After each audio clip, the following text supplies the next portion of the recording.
Pada episode-episode sebelumnya, kita telah membahas mengenai pembukaan dari surat Paulus kepada jemaat di Filipi, yaitu kita telah membahas mengenai salamnya, kita juga telah membahas mengenai ucapan syukur yang dia naikkan dan doa yang dia naikkan bagi jemaat di Filipi dan juga isi dari doa itu. Kali ini kita akan melihat apa yang menjadi tujuan Paulus menulis surat ini.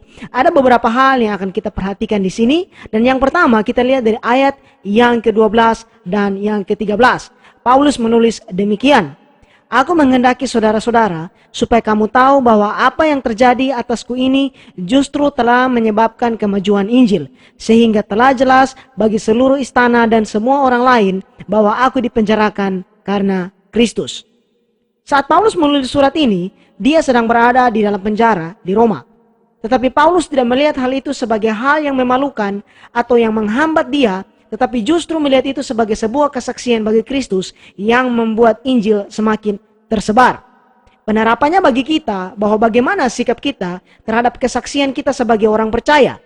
Kita perlu belajar untuk melihat bahwa setiap keadaan yang Allah izinkan untuk kita alami dan kita hadapi adalah kesempatan untuk memberikan kesaksian tentang Injil. Salah satu cara yang bisa kita lakukan adalah menunjukkan hidup yang taat kepada Allah dan kepada firman-Nya.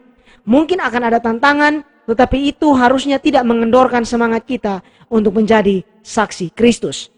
Paulus ingin agar jemaat di Filipi tahu bahwa berkat dan kuasa Allah tetap ada dalam hidup Paulus, meskipun dia sedang berada di dalam penjara. Paulus bukannya sedang berada di luar kehendak Allah, tetapi dia terus berada di dalam rencana dan kehendak Allah untuk terus melakukan pekerjaan bagi Allah. Ayat yang ke-14, Paulus menulis demikian: "Dan kebanyakan saudara dalam Tuhan telah beroleh kepercayaan karena pemenjaraanku untuk bertambah berani berkata-kata tentang firman Allah dengan tidak takut." Bahwa penderitaan Paulus dan harga yang dia bayar di dalam ketaatan untuk melayani Tuhan telah menjadi inspirasi bagi orang percaya yang lain agar mereka semakin bersemangat melayani Tuhan. Kita mungkin tidak begitu menyadarinya, tetapi bahwa setiap kita saat kita tetap ada di dalam kehendak Allah dan setia dalam pengiringan kita, yaitu tetap taat dan bersemangat bersama Tuhan, kita akan bisa melihat bagaimana Allah memakai hal itu untuk menguatkan saudara seiman yang lain. Paulus juga menyadari bahwa ada motivasi-motivasi yang berbeda dari mereka yang melayani dan berkhotbah. Di ayat yang ke-15, Paulus mengatakan, "Ada orang yang memberitakan Kristus karena dengki dan perselisihan, tetapi ada pula yang memberitakannya dengan maksud baik." Paulus tahu bahwa ada orang-orang yang berkhotbah dan melayani dengan motivasi yang salah, di mana mereka yang mungkin ingin mempromosikan nama dan diri mereka sendiri dan mengejar ambisi pribadi mereka sendiri untuk kepentingan atau keuntungan mereka. Tetapi Paulus juga menyadari bahwa ada orang-orang yang melayani dan berkhotbah dengan maksud baik. Lalu di ayat yang ke-16 hingga ayat yang ke-18, Paulus memberikan kesaksian akan hal itu. Dia menulis demikian di ayat yang ke-16 hingga ayat yang ke-18. "Mereka ini memberitakan Kristus karena kasih, sebab mereka tahu bahwa aku ada di sini untuk membela Injil.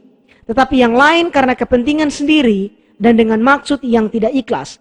Sangkanya dengan demikian mereka memberatkan bebanku dalam penjara. Tetapi tidak mengapa, sebab bagaimanapun juga Kristus diberitakan baik dengan maksud palsu maupun dengan jujur. Tentang hal itu aku bersukacita dan aku akan tetap bersukacita."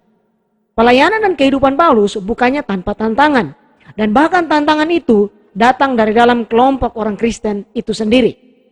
Saat ada yang memberitakan Kristus karena kasih, sebab mereka tahu bahwa Paulus berada di dalam penjara karena membela Injil, ada juga yang justru memberitakan Kristus untuk kepentingan mereka sendiri dan dengan maksud yang Paulus tulis di sini, bahwa maksud yang tidak ikhlas. Bahwa mereka menyangka dengan demikian mereka memperberat beban Paulus yang sedang berada di dalam penjara.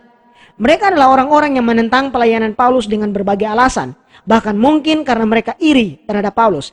Tetapi lihat bagaimana tanggapan Paulus. Paulus mengatakan, "Tetapi tidak mengapa, sebab bagaimanapun juga Kristus diberitakan, baik dengan maksud palsu maupun dengan jujur. Tentang hal ini aku bersukacita dan aku akan tetap bersukacita."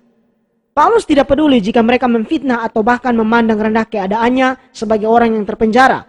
Paulus sadar betul bahwa yang menilai itu adalah Allah sendiri.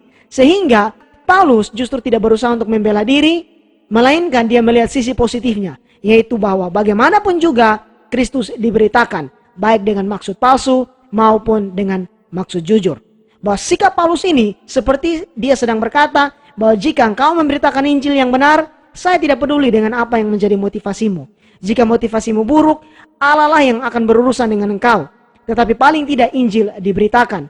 Tetapi jika engkau memberitakan Injil yang palsu, saya tidak peduli seberapa baik motivasimu, engkau berbahaya dan harus berhenti. Untuk memberitakan Injil yang palsu itu dan motivasi yang baik tidak bisa menjadi alasan untuk memberitakan pesan Injil yang palsu.